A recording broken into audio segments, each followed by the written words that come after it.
The Reverend Ian Paisley is 80 on Thursday, but while other octogenarians may be putting their feet up and taking it easy, if anything, the leader of unionism may be set to take on even more responsibilities.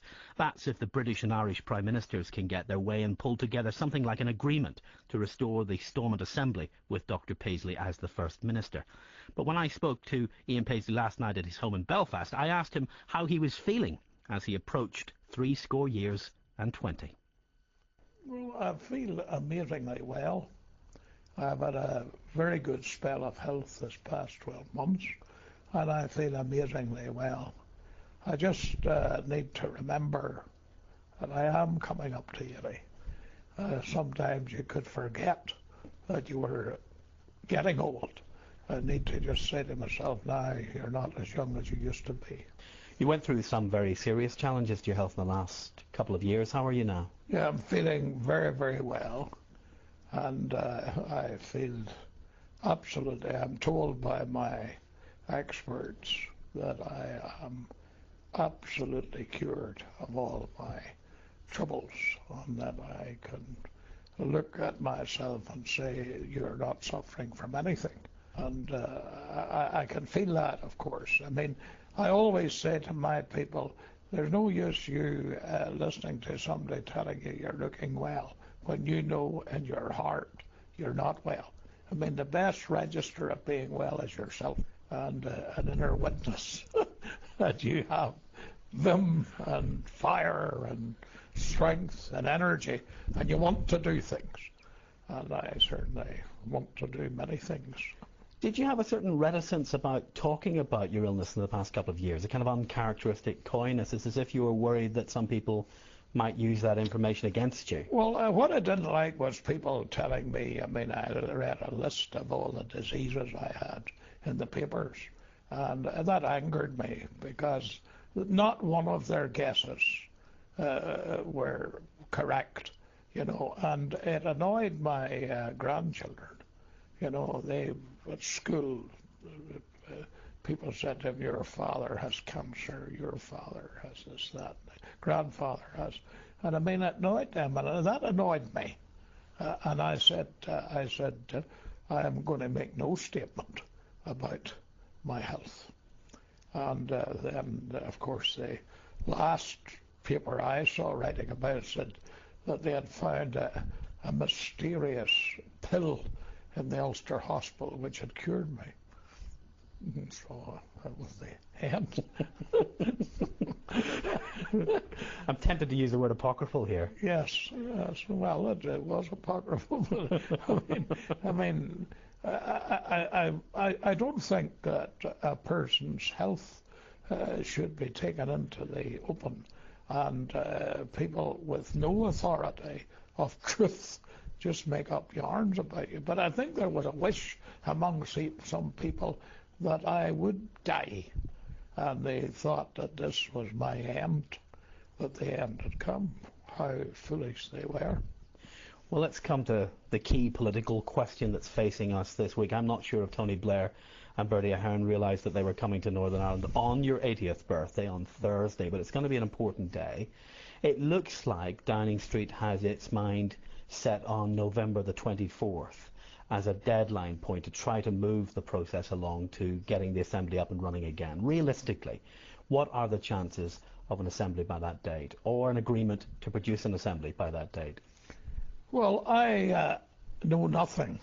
I'm meeting the Prime Minister on Tuesday, and if you had been interviewing me on Tuesday evening, I might have been able to say something.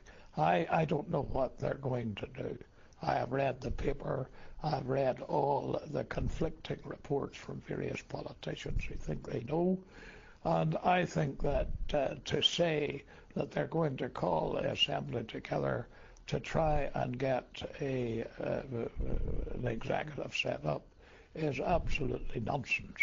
They can't do that. And it's not going to happen because the foundation for such a decision is not even laid.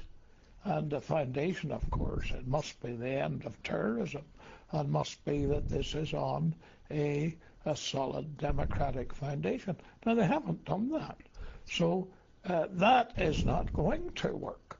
But then when you look farther, they say then if it doesn't work, they're going to have a continuance of it.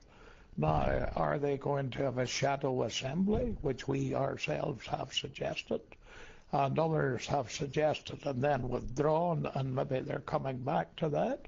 I think that we are not going to have an executive, but why do they not turn the assembly into a body that has power to consider important matters and let the governor know what the elected representatives feel about these matters? Can you ever see yourself sitting in government again with Sinn Fein? Well, I never sat in government with them. We never. Not in the cabinet room. No. We never consulted with them or had anything to do with them. But your ministers were part of the same executive. Oh, they were part. The ministers took the offices that we were entitled to because of our vote. They weren't part of an executive that had agreed to work together to govern the country. We stayed out of it, and we were told our ministers were rogue ministers by Mr. Mallon and others. So, do you anticipate ever sitting in government with Sinn Fein? Well, the way I answer that is this. I didn't put Sinn Fein out. They have put out themselves. Because the agreement was supposed to be finished with terrorism, a start of pure democracy. Now, I have accepted that. Other parties have accepted that, but one party has not accepted it. Therefore, if that party continues not to accept it, they have put themselves out. Not me. And what about Loyalist criminality and violence? That needs to end too. Well, that ought to be ended. I mean, the Loyalist criminality is just the same type of criminality has been carried out by the IRA. There is no difference, and I have always condemned it. And of course, you've only to read the papers that are issued by the Protestant, so-called Protestant paramilitaries, and they look at me as the big bad boy, and I should be chastised and wiped out. But I mean, there is a difference in that. The UVF and others are not in a position to have any say in the government of Northern Ireland because they haven't the electoral backing, so to do. You realise that some perceive your unwillingness to move forward, or perceived unwillingness to move forward with this process with Sinn Fein, as indicative of a basic anti-Catholicism, that you don't want a Catholic around the place and you simply don't want to share power with those from a Catholic background. You recognise that some people have that perspective. Well, first of all, it's not progress if you're going to go ahead and bring into a cabinet of Northern Ireland those that have not truthfully and faithfully said goodbye to terrorism. How do you think you're seen by most Roman Catholics in Northern Ireland? Well, they flock my advice centres. I think I'm a very hard worker. And I asked a little man the other day, I said, by the way, who sent you to this advice centre? And he said to me, my priest. And I said, what did he say? He said to me, Ian Paisley is the man for you. If anybody can settle this question for you, you have a problem, he'll do it. And he said, I said to him, what he's Ian Paisley, you know what Ian Paisley? He said, it doesn't matter what you say about him, he'll not care a tuppenny ticket who you are. He says he'll fight for you just as hard as he has fought for his own Protestant constituents. And that is true. And I have carried that out in my whole parliamentary time, and I will continue to do it. When Pope John the 23rd died in June 1963, you told the pact Ulster Hall, and I quote, the Romish man of sin is now in hell. Yes. Yet when Pope John Paul II died exactly a year ago, the words you used in that occasion were very different. I have them in front of me. Yeah. We can understand how Roman Catholics feel at the death of the Pope. and we would want in no way to interfere with their expression of sorrow and grief at this time. There's no. Is there a mellowing in your but rhetoric? There's no difference between those two statements. The Romish man of sin is now in hell? I was making a statement from a theological point of view, what the Protestant reformers taught about the Roman Catholic Church and about the Antichrist. But you recognise a difference in tone in the statements? Well, I mean, could I say the proof that I have gone to so many Roman Catholic homes and prayed in those homes when they were bereaved by murderers proves to anyone that wants to see that I have not that attitude of hate of anyone. No, but I'm suggesting, and some people have suggested this, the difference in the tone in these two statements suggests that the Ian Paisley of today is more cautious rhetorically. You're trying to reach out in a way to Catholics in a way that you weren't concerned about in the past. Well, I have to make it perfectly clear, honestly. My theology concerning the Roman Catholic Church is pure Reformation theology. And I accept the confession of faith, as I said in the House of Commons the other day. I am not an Episcopalian, but I accept, lying on our table, sir, I said to the Speaker, is the Book of Common Prayer. And I accept exactly what it says about the Church of Rome. So I have no difference there. But in regard to people, I mean, I would sympathize with anybody. And I felt that it was needful at that time to simply say there should be no interference with people who want to express their particular view about the Pope. It's not my view, but it's theirs. And I'm glad that the Roman Catholic people acknowledge that. Northern Ireland is a place that is undergoing enormous social and moral changes. Religion seems less important to a lot of people. It's a more multicultural society, a more diverse society. Are you threatened by any of those social changes that we're undergoing? I don't think the gospel of Jesus Christ can be threatened. I think it's all powerful. It's the life-changing gospel. And but is it a society? Protestants have got to be born again, and Roman Catholics have to be born again, and employees of the BBC have to be born again. There's no escape for anyone. And I mean, I believe that it's my view, and I wouldn't sacrifice one pinhead of the truth for anyone. And if I sat in this chair and said, will I say that for it's going to offend people, what sort of life would I live? I would be like the man who carried the ass and eventually he lost everything. I don't do that. I say to myself, what are your convictions? Are you going to stick to your convictions, or are you going to change your convictions? My convictions are not changed in any way. Dr. Paisly, one of the significant changes that has impacted Northern Ireland in recent years is the approach we have to sexual minorities here. You oppose the decriminalisation of homosexuality in Northern Ireland. You've opposed the civil partnership legislation here. In a conference this week, we learned in Belfast, a conference on mental health, that a quarter of young gay and bisexual men in Northern Ireland have attempted suicide. And some of those negative social pressures in society are part of the reason why suicide has become a very focused option for some young gay and bisexual men.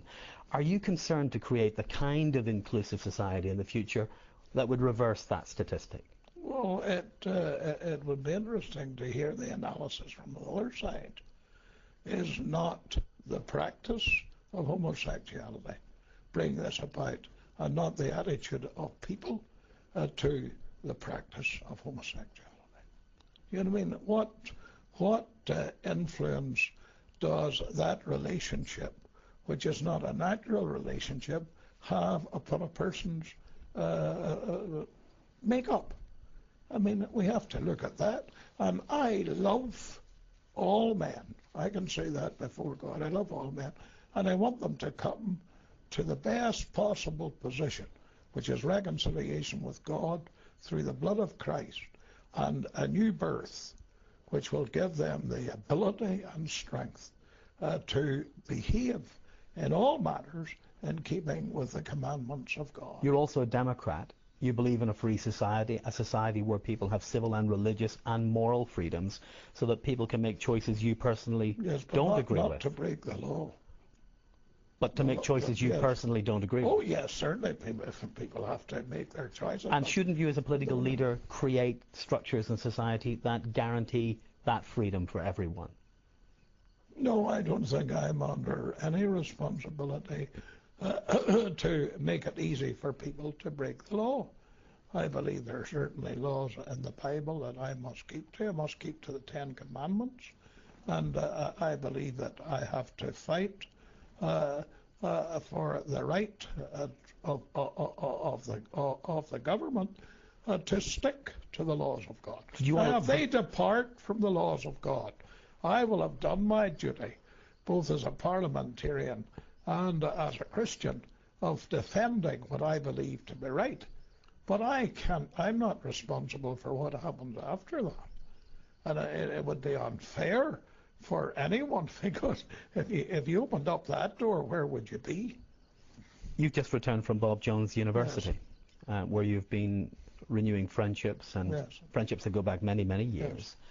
Bob Jones University, one of the most controversial universities in the United States, a college which banned black students until the 1970s, which had a ban on interracial dating until the year 2000, seen by some people in America as a racist institution because of those continuing attitudes to African Americans. Your Doctor of Divinity degree is from Bob Jones University. Were you ever at all nervous or uncomfortable about your association with that institution? No, because I saw other colleges in America never attacked by you or anybody, and they were just carrying out the same. I mean, there was in the south of America an attitude on these matters. Those matters have been widely changed today, and are not the matters that are at the forefront of any controversy today. But in the year 2000, they still had a ban on interracial dating, and a ban that they justified according to the reading of Genesis, the Noah account of his 3 sons. Well, take the largest Protestant denomination in the States, the Southern Baptists. They have the same sort of theology. Did you agree with the theology? No, my churches in America have coloured members and in full membership, and also in office. I mean, it's not. Did you believe the policy was wrong? Did you believe it was racist theology? No, I don't think it was racist theology, but I think that it was an interpretation that came as a result of the history of the particular part of America. And of course it did infiltrate, we must admit, into all classes of society. And to pick out one particular person and say they were different from them all, everybody was practicing the same thing. You understand that there will be people who say if Ian Paisley proposes to be the First Minister of Northern Ireland, the leading political figure here, we have to be sure that he is a politician we can trust in terms of his moral vision for the future of this country, in terms of creating a society that guarantees the diversity of religious and moral choices. They don't have that anywhere. It is the ballot box puts the people into the place of office. And the ballot box could put into the place of office a person with views that you would not agree with. But if he was elected by the people, you would not be campaigning and saying he shouldn't be allowed because he doesn't meet our criteria. You know, the point is this here, it is not for people to say who will rule them except through the ballot box. And the ballot box will say, I hope, to the people of Northern Ireland, that will be the way that we're going to go. But you can say to the people of Northern Ireland that under any leadership from Ian Paisley, they can fear no Taliban-type regime in Northern Ireland where your particular moral or religious views... Well, I find it really something to think that I would be interested in what you are suggesting. I mean, I'm not known as a man who wants to persecute anybody, and I would be for persecution. And I have stood up for the rights of both Roman Catholics very strongly, and Protestants, and atheists as well in the civil centre. And if people say I don't like a man, well, it's just too bad. I mean, I'm not on a persecuting campaign, and I don't think the Roman Catholic population think that of me at all. Looking back over many years of political life and ministry in Northern Ireland and beyond, you must have some regrets. You must think at night, there are things I would have done differently. Everybody has regrets, but on the main things that I have stood for, I have no regrets because they're still my beliefs, and I still would hope to stand up and defend them. And I'm not in public life to carry out a policy that pleases everybody. I'm not going to please everybody, and I cannot please everybody because it would go against my conscience and the law of God that I believe in. There are loyalist critics of yourself, as you know, who say that over in the 1970s and the 1980s, impressionable teenagers were attracted to extreme loyalism and to violence by the kind of rhetoric, the kind of impassioned, aggressive rhetoric that they heard coming from you. Do you regret? Well, you know, I don't accept that charge. That's what they're saying, though. I know, but they don't accept that charge because that charge was thrown at me by Mellish, who was a leading Labour man and was a whip of the Labour Party. And I just walked out to the library of the House of Commons and brought in the official legal report that was brought in on the Troubles by Judge Scar. And Judge Scarman said, many charges have been placed against Mr. Paisly. But he said, in the evidence we have received, and I mean, I was in the box for a whole day and a half with him, with all these Roman Catholic and not only Roman Catholic but Republican lawyers having a field day. And after they're all over, he comes in and says there is no evidence that Mr. Paisly did anything more than defend the beliefs that he had, the same as on the other side, where no charges are placed against them, they defended their beliefs. End of story. Now, that's not what I said about myself. That's what an official examination of that critical part that you're talking about. So I think that answers that and answers that fully. Do you regret any of those associations that you had over the years with militaristic type organisations like Ulster Resistance, who were importing arms from South Africa, or the Third Force? Well, do you regret any of that? All I can say to you is this, that the charges made by the IRA on those issues are completely false, because immediately I saw that there was a move in the direction that you're talking about, we as a party completely dissociated ourselves from that. And you've only to go to the newspapers at the time, and I made a statement in which I said we could not associate with that. And we didn't associate with it. John Hume has eaten in this house with you, I think Boxing Day in the 1990s, with yourself and your wife Eileen. And you spoke very warmly of him when he retired from politics. We haven't seen as much of that kind of Ian Paisley in the public profile of Ian Paisley as we might have seen. Well, I would, if I was a member of society in Northern Ireland, I would resent a man saying who he's feasted in his home and tried to make capital out of it for his own political ends. I'm not here to make capital for myself at all. The ballot box will decide whether they want Ian Paisley or not, and if they don't like him, they will not vote for him. How do you think history will judge you? Well, I'm not too particular how history will judge me. I'd like to think the people themselves who know me will judge me, and so far their judgment has been very good. And I have a good standing among all sorts of people in this province, and I feel that perhaps they appreciate me more now than they did in the past. I think now that I'm coming to celebrate my 80th birthday, they say, well, what would we do if he wasn't there?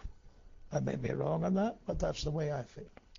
The Free Presbyterian Church was founded in 1951. Yes. And since that year, it has grown to Yes. about 60 congregations here in Northern Ireland, about 100 across the world. According to the 2001 census, 12,000 members of the denomination. And that is with the towering presence of Ian Paisley as the church's moderator. 12,000, which is about the size of a largish Catholic parish in Ireland, in some places of Ireland. Do you think that denomination can survive beyond Ian Paisley? Well, you'll have to wait and see. I can't. It doesn't rest in me anyway. I mean, and we're working in every continent in the world as well. So I mean, I am delighted to see the progress of the church. So I'm delighted. And while it is small in numbers, it is not small in influence, and it's not small in attendance, because our churches are well attended.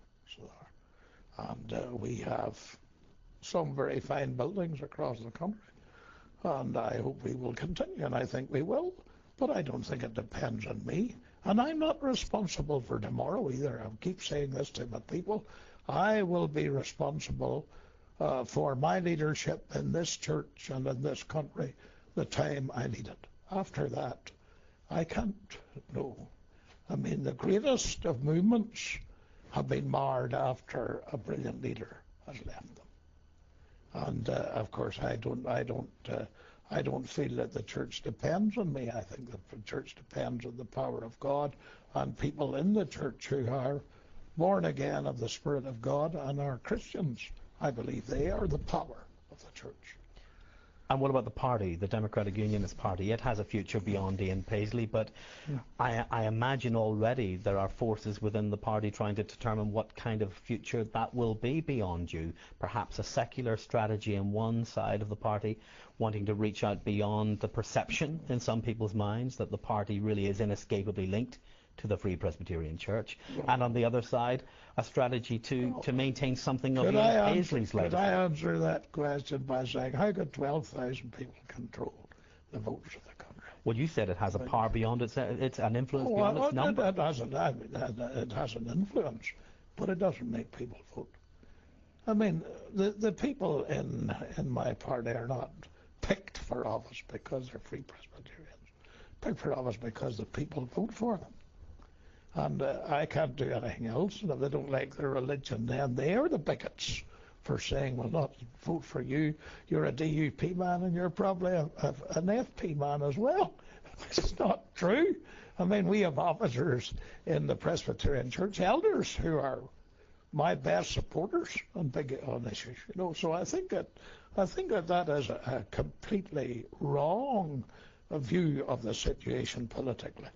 I think that the Democratic Unionist Party has one thing in its favour. It is a tightly knit family, and there is a difference between our association meetings and the meetings of other political parties. We're friends. We have our differences. There are individualistic people, as is its leader in the DUP. But on the main issues that we're determined to keep this part of the United Kingdom in the United Kingdom, those issues are issues that I believe will be the guiding issue of our party, even when I am forgotten. But then you are proposing I am going to die. I have no intention of dying. So, I mean, I could live for quite a long time. Well, you're only 80. Well, all I can say to you is this. The day that I am not able to give to my church and to give to the party the faculties that they need and the ability they need, I will not be standing in the way. I will be out. Well, you're a man with an impressive vocabulary, but I doubt very much that that vocabulary includes the word retirement. If I knew today that I was not able to do the job, no, I have to be honest, I wouldn't want to put myself on the people. It wouldn't be fair. It wouldn't be fair, and it wouldn't be fair to myself. I mean, as long as I have the ability and the drive and the strength to do the job, I'm going to do it. And this idea that I hear that there's rumblings here, there, and the DUP, and they're all lining up to get me buried quickly, is nonsense. And I think it's really a slander on the people that I work with to say those things about them, because that is not the attitude of the DUP. And I am quite happy that both my church is united and both the party that I lead are united. I'm happy. Dr. Paisly, thanks very much, and many happy returns after your 80th birthday this Thursday. Thank you. The Free Presbyterian moderator and DUP leader, Dr. Ian Paisley, talking to me at his home in East Belfast last evening.